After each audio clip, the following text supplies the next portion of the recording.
بسم اللہ الرحمن الرحیم۔ حضرت عثمان بن عفان رضی اللہ عنہ کا اسلام قبول کرنے کا واقعہ اسلامی تاریخ کا ایک روشن باب ہے۔ آپ نہ صرف عشرہ مبشرہ جنت کی بشارت پانے والے 10 صحابہ میں سے ہیں بلکہ تیسرے خلیفہ راشد بھی تھے۔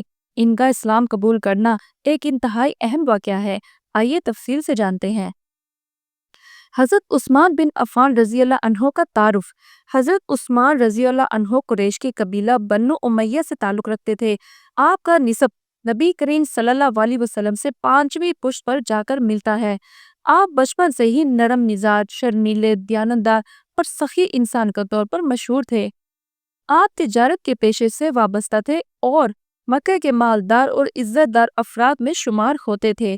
ان کی سخاوت اور پاکیزہ کردار مکہ میں ضرب المثل تھا۔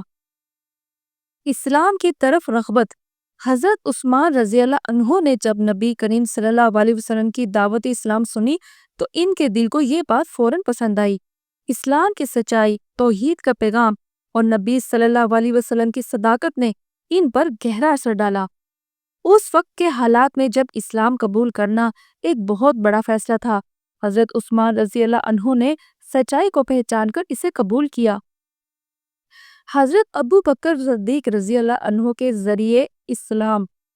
حضرت عثمان رضی اللہ عنہ کو حضرت ابو بکر صدیق رضی اللہ عنہ نے اسلام کی دعوت دی۔ حضرت ابو بکر پہلے ہی نبی کریم صلی اللہ علیہ وسلم پر ایمان لا چکے تھے اور ان کی شخصیت کا لوگوں پر گہرا اثر تھا۔ حضرت عثمان نے حضرت ابو بکر سے کہا، میں بھی دل سے محسوس کرتا ہوں کہ محمد صلی اللہ علیہ وسلم جو دعوت دے رہے ہیں وہ حق ہے۔ اسی وقت حضرت ابو بکر حضرت عثمان کو لے کر نبی کریم صلی اللہ علیہ وسلم کے پاس گئے اور وہاں انہوں نے کلمہ پڑھ کر اسلام قبول کر لیا۔ اسلام قبول کرنے کے بعد مشکلات۔ اسلام لانے کے بعد حضرت عثمان رضی اللہ عنہ کو ان کے چچا حکم بن ابی العاص نے بہت زیادہ ستایا۔ ایک روایت کے مطابق ان کے چچا نے انہیں رسی سے باندھ کر مارا اور کہا، کیا تو نے اپنے آباء و اجداد کے دین کو چھوڑ کر نئے دین میں داخل ہو گیا ہے؟ لیکن حضرت عثمان رضی اللہ عنہ اپنے ایمان پر ڈٹے رہے اور فرمایا، اللہ کی قسم میں کبھی واپس جاہلیت کے دین کی طرف نہیں جاؤں گا۔ نبی کریم صلی اللہ علیہ وسلم کی بیٹی سے نکاح۔ اسلام قبول کرنے کے بعد حضرت عثمان رضی اللہ عنہ کو ایک عظیم شرف حاصل ہوا۔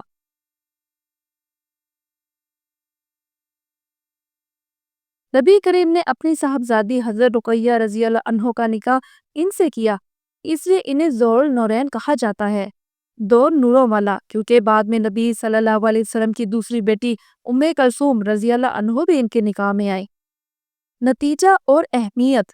حضرت عثمان رضی اللہ عنہ کا اسلام قبول کرنا اس وقت بہت اہم واقعہ تھا کیونکہ آپ نہایت اثر و رسوخ رکھنے والے شخص تھے۔ ان کے اسلام لانے سے قریش کی کئی دوسرے لوگ بھی اسلام کی طرف مائل ہوئے۔ انہوں نے بعد میں اسلام کے لیے بے شمار خدمات انجام دی۔ قرآن کی جمع و تدوین، مسجد نبوی کی توسیع اور کئی جنگی فتوحات آپ کے دور میں ہوئیں۔ تو کیسی لگی آپ کو آج کی یہ ویڈیو؟ پسند آئی ہو تو ویڈیو کو لائک کیجیے اور چینل کو سبسکرائب کیجیے۔